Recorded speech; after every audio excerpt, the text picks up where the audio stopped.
Bom, então vamos lá. Vamos retomar aqui a aula de hoje. Eu quero começar essa retomada pedindo desculpas aos alunos que acordaram cedo para assistir a aula. Hoje não foi um dia fácil, algum pequeno problema rápido com a internet, mas eu tive em sala alguns problemas de comportamento dos alunos. E é preciso que nós todos tenhamos a noção de que essas aulas presenciais, ela depende de todos. Ela não depende apenas de mim para ser realizada, certo? E há uma regra clara quanto ao comportamento dentro de sala pelo colégio, imposto pela escola. E alguns alunos andam facilitando muito com essas regras de cuidados básicos de saúde dentro da sala. Tá? Eu perdi boa parte do tempo tentando impedir isso. Escutei algumas opiniões totalmente sem nexo com a realidade, sem base científica, e isso me chamou muita atenção. Eu entrei no debate porque eu acho que é necessário. Na sala de aula não deveria mais haver certos tipos de dúvidas em relação ao que estamos passando, em relação ao que deve ser feito, em relação ao nosso comportamento. O nosso comportamento social, ele deve sofrer modificações. Não dá mais para eu emprestar o meu copo para o meu colega em sala. Não pode, por enquanto ainda não pode. Eu não posso emprestar o meu casaco para o meu colega. Não pode. Eu não posso sentar ao lado do meu colega. Não pode. Eu não posso cochichar no ouvido do meu colega. Não pode. Bom, então eu quero esclarecer, foi isso. Eu me perdi ali um pouco no debate, achei necessário e perdi muito tempo. E vou repor agora o que eu queria fazer desde cedo. Já vou começar a falar em avaliação, porque eu tenho muito poucas aulas com vocês. A gente mal se vê e já está na hora de fazer a avaliação. Nossa próxima avaliação é o que eu queria discutir desde o começo da aula. Vamos lá, a aula enfim agora. Será feita toda tirada das questões da unidade 2, certo? Então, é uma grande chance de você, para quem não se saiu muito bem na primeira avaliação, foram muito poucas pessoas que saíram mal na primeira avaliação do segundo semestre. Mas, em todo caso, é a chance de você recuperar aquela nota lá do primeiro e fechar com chave de ouro o semestre. Tá certo? Eu vou responder aqui algumas coisas. Vou responder umas questões que vocês vão ter que me passar respondido como tarefa, valendo um ponto. Eu vou continuar com essa tática de pontuar as tarefas, que é uma maneira que eu forço a vocês a lerem e a fazerem alguma coisa. Infelizmente, como é que eu vou dizer? Ainda é maioria os que resistem a fazer uma leitura e a responder as tarefas. Então, é uma forma de eu trabalhar esse lado e diminuir essa resistência de quem as tem. Certinho? Então, eu vou comentar as questões da página 332. Não vou dar elas por escritos, vocês vão me responder, me enviar, e lá antes da avaliação eu posto a correção no site, e aí fica tudo bem. Corrige-se o que for preciso, o que for necessário. Essa página, ela é respondida quase toda com o que a gente já sabe, com o que a gente já viu, para quem acompanhou as aulas, é claro, né? É uma particularidade, algumas pessoas vão para a avaliação sem ter assistido nenhuma aula minha, inclusive sem ter assistido até a explicação. É uma coisa a mudar no comportamento de quem o tem. É um caso a se pensar, não dá para ser assim. Mas vamos, enfim, vamos lá. A gente vai fazer, vocês vão me entregar da questão 1 até a questão 4, da página 332, eu vou comentá-las e depois vocês me mandem respondidas, ok? Acompanhe os comentários e vai ficar bem fácil vocês resolverem. Claro que você pode aprofundar, tiver dúvida, tem um textinho para você acompanhar e tirar a sua dúvida e mandar certinho. Evita de você depois ter que corrigir tudo, né? Você já vai fazer mesmo. Então já faça direitinho. Tá bom? Vamos lá. A questão 1 da letra A, que é V ou F, diz que a afirmação é: o som é uma onda eletromagnética. Essa é uma informação falsa, porque a característica das ondas eletromagnéticas é de não precisar de nenhum meio. Uma das principais características das ondas eletromagnéticas é de não precisar de nenhum meio para que ela se propague, tá bom? Essa é uma característica básica das ondas eletromagnéticas. Outra característica básica bem importante que a gente viu foi que as ondas eletromagnéticas são todas transversais. A gente viu lá no vídeo, que foi base da prova com o professor Igor. Então essa primeira afirmação da questão 1 é uma afirmação falsa. O som não é uma onda eletromagnética. Aliás, falando em som, o som é um exemplo de onda longitudinal e que ela precisa de um meio para se propagar. Seja sólido, líquido ou gasoso, o som precisa de um meio para se propagar. A afirmativa B da questão 1. A luz se propaga no vácuo. Sim, a luz se propaga no vácuo. É uma afirmação verdadeira, porque a luz é uma onda eletromagnética. E ondas eletromagnéticas não precisam de um meio para se propagar. Certo? O vácuo é o espaço onde a Terra e os planetas estão nele inseridos, certo? É onde se encontra a menor porção de matéria possível. Há algumas partículas, mas são desconsideradas. No ponto de existência de matéria, o espaço é tido como vácuo total, vácuo perfeito. Letra C. Podemos ouvir sons vindos da Lua. Essa resposta ela é falsa, essa afirmação é falsa, porque entre a Terra e a Lua existe vácuo. E o som não se propaga no vácuo. O som ele é uma onda que precisa de um meio material para se propagar. Certinho? Ainda falando em ondas, a gente pode lembrar que a luz é uma onda transversal e pode ser polarizada. O som, ele é uma onda longitudinal. Então, para quem viu o vídeo e fez a prova e lembrar daquela grade que o professor Igor pôs na frente para fazer uma alusão ao filtro polarizador, a onda longitudinal, aquele filtro seria ineficiente. Porque uma onda longitudinal, ela oscila na mesma direção, certo? Na mesma direção de propagação. Então, um filtro polarizador não serviria para uma onda longitudinal. Então, não podemos polarizar o som.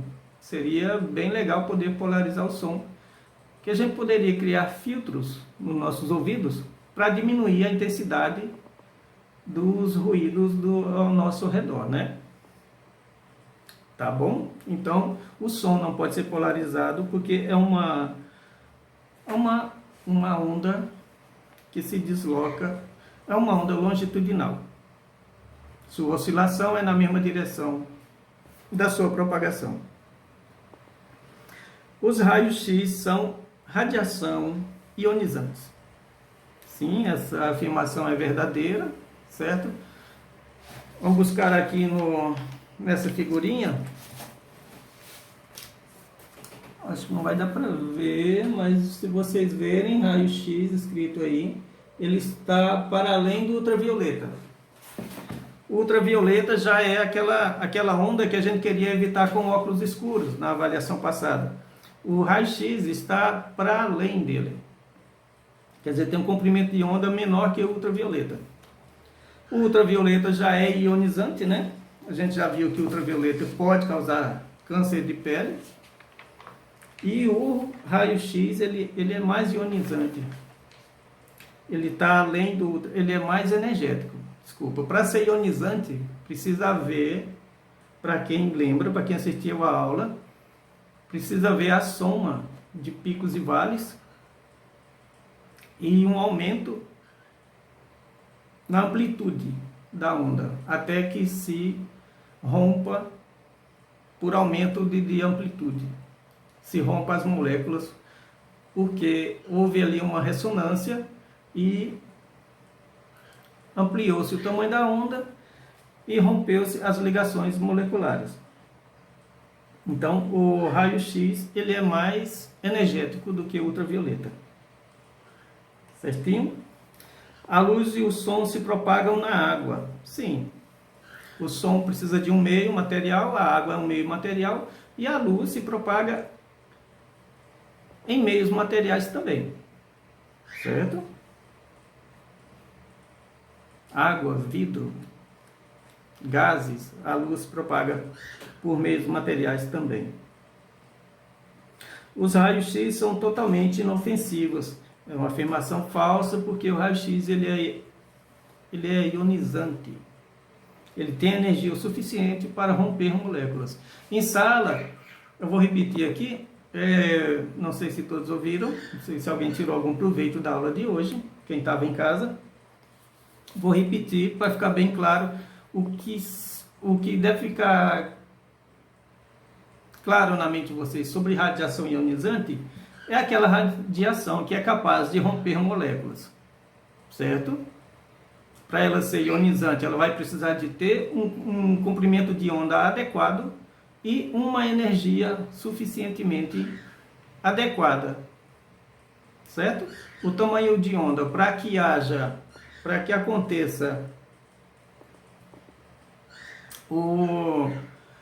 a soma de picos e vales, né? E a energia que seja o suficiente para aumentar a amplitude até que se rompa, a amplitude de oscilação até que se rompa as moléculas.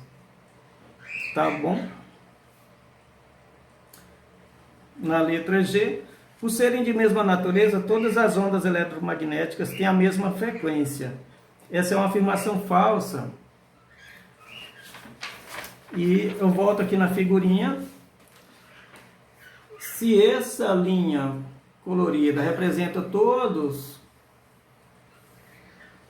o espectro eletromagnético, aqui em cima está mostrando que elas são todas de frequências diferentes. Certo? Então é uma afirmação falsa, apesar de ser de mesma natureza. Como de mesma natureza? Porque são ondas eletromagnéticas, mas possuem frequências diferentes. Certinho? Todas as ondas eletromagnéticas têm a mesma natureza. Qual natureza? De ser uma onda eletromagnética. Certo? Mas as frequências são diferentes e variadas.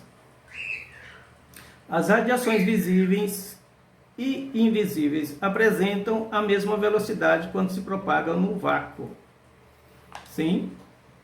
A diferença de um espectro para outro é apenas...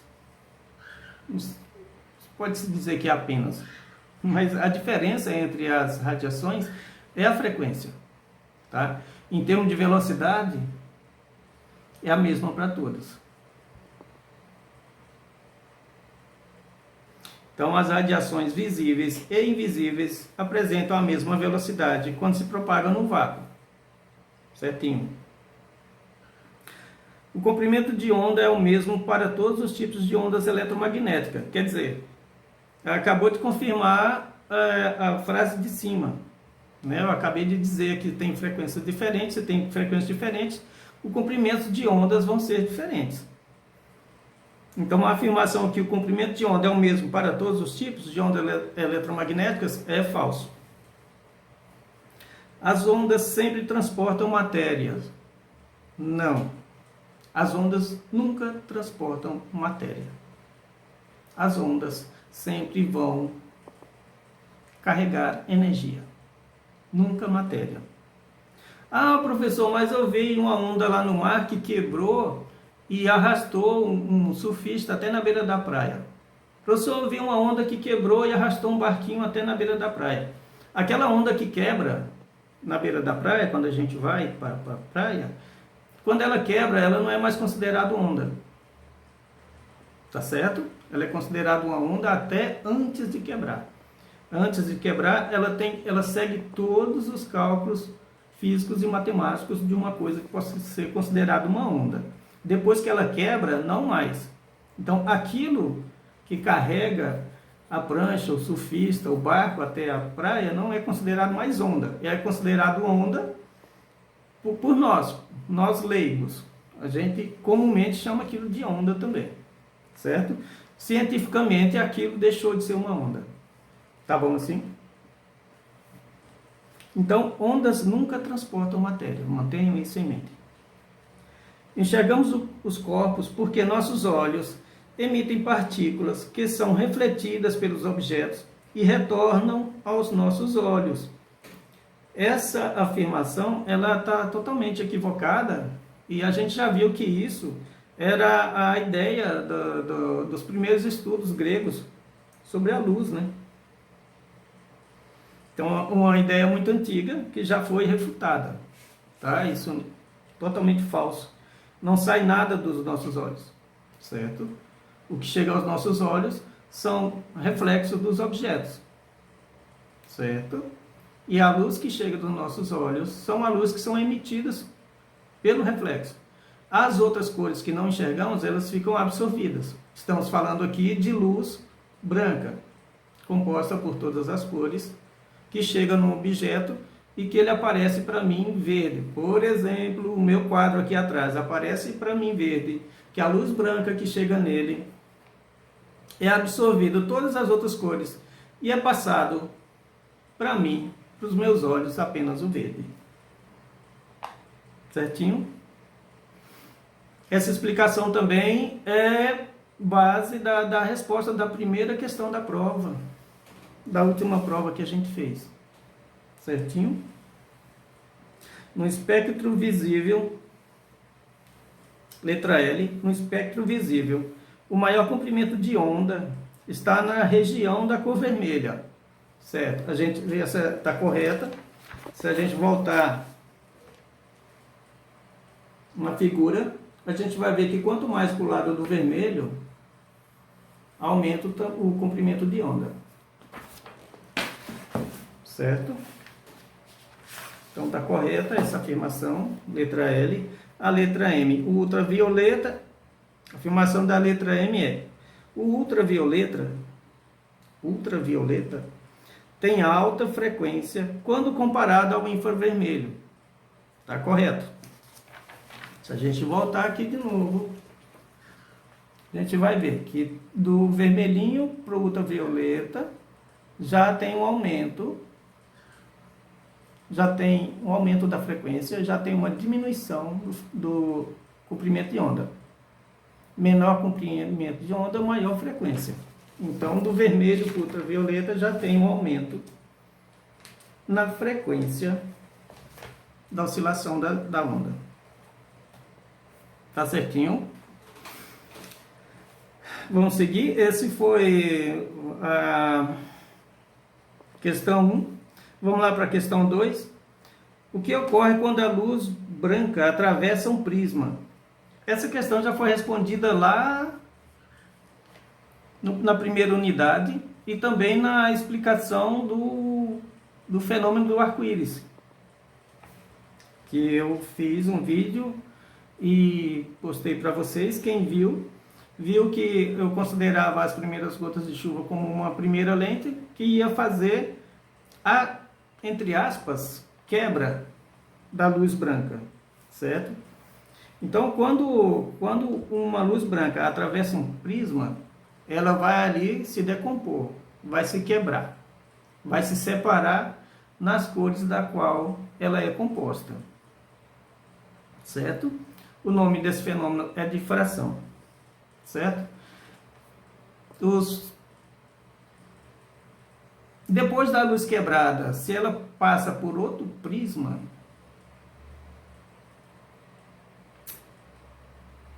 o que eu quero dizer não é isso.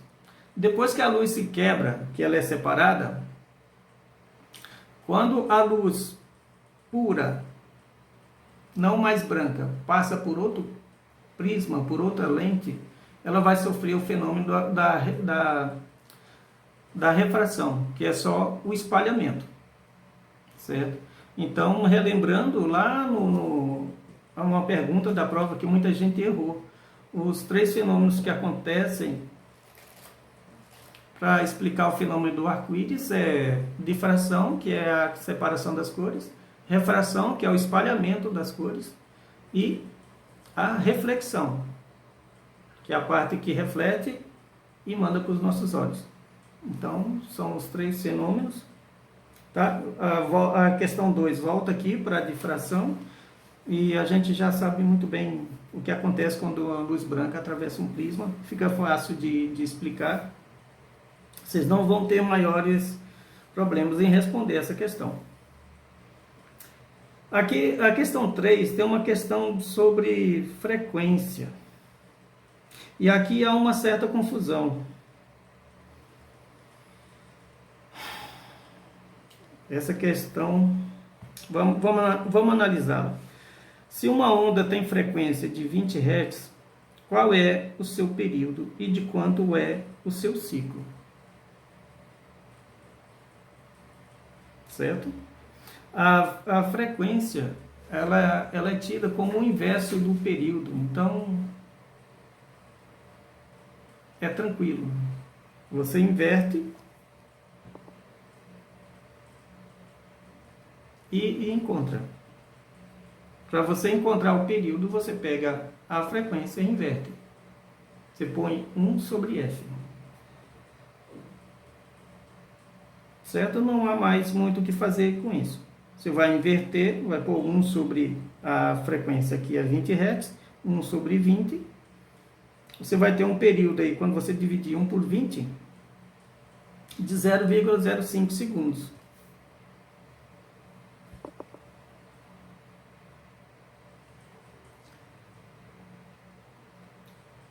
E vai ter um ciclo, que a gente pode chamar de ciclo. O período é o período da onda, é o período que ele realiza um ciclo. O ciclo é quantas ondas ocorrem durante o segundo. Então ficaria... Ele está perguntando o ciclo, mas na verdade o ciclo é igual à frequência. Certo? Qual o ciclo de uma onda? É tantas oscilações por segundo. Qual o período de uma onda? Aí está se referindo ao tempo pequenininho que a oscilação faz uma oscilação completa. Ou seja, faz um pico todo e um vale todo. Ou então, sai de um pico, vai para um vale e volta para um pico. São ciclos completos. Certo? Então, sem problema nenhum, o texto deve deixar isso aqui mais claro. Tá bom? E a questão 4, sabendo que o som não se propaga no vácuo, pesquise como os astronautas se comunicam no espaço quando estão fazendo alguma atividade fora da estação espacial. E aí, que tal? Né? Se o som não se propaga no vácuo, como é que os astronautas se comunicam quando tem um dentro da estação espacial e o outro fora? Eles vão usar que tipo de onda? Certo? Então, fica a questão 4 como forma de pesquisa. É pequeno, rapidinho vocês vão encontrar essa questão, mas vou deixar ela como forma mesmo de pesquisa. Eu vou dar... A dica que eu dou é que eles vão usar ondas não mecânicas, né? Ondas que não precisam de um meio para se propagar. A questão 5 da 332, eu vou declinar de pedir para vocês fazê-lo, porque é só uma pequena confusão que ele faz, que o exercício propõe entre o que seja raio de incidência e o raio incidido. Aqui a questão diz: uma reflexão em um raio de luz incide sobre a superfície, formando um ângulo de 30 graus com a própria superfície. Quer dizer, ele não diz que superfície que é essa, não diz se é uma superfície lisa ou rugosa, não diz se é uma superfície curvada. Então tem um monte de furo aqui nessa questão. Qual será o ângulo de reflexão? A pegadinha aqui é que o ângulo de reflexão numa superfície lisa e reta vai ser o ângulo entre o raio incidente e a normal da superfície. Para quem ainda não sabe o que é uma normal, supondo que esse pedacinho, esse bloquinho de papel fosse uma superfície reta, vamos supor. O plano normal, a superfície, é um ângulo que faz 90 graus com a superfície, certo? Então, o ângulo de reflexão a que se refere a qualquer texto de ciência é o ângulo, é o raio que incide na superfície, mas em relação à normal da superfície, certo? Aqui a questão diz que o raio incide a 30 graus com a superfície, certo? Se ele incide a 30 graus com a superfície, ele está incidindo a 60 com a normal, certo? Porque entre a superfície e a normal, forma-se um ângulo de 90 graus, certo? Então, aqui é só apenas uma pegadinha para você lembrar lá do capítulo anterior o que é um ângulo de reflexão. O ângulo de reflexão, você nunca vai olhar para o ângulo entre o raio incidido e a superfície. Você vai olhar entre o raio incidido e a normal, certo? Então, a questão aqui é só para você lembrar do conceito do ângulo de reflexão. Pessoal, por isso é hoje. Hoje é isso. E não deixem de enviar as atividades. Eu vou passar muitas atividades e para a gente compor a questão, para a gente compor a nota da prova, da segunda avaliação. Não deixem de fazer, você vai estar ganhando seu ponto extra. E a prova vai ser retirada do próprio exercício da atividade.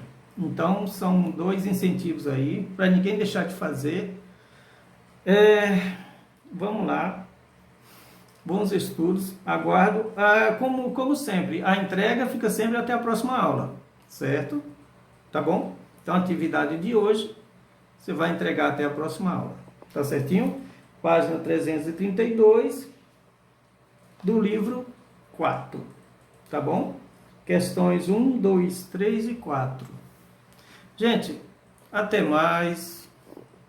Uma boa tarde, bons estudos.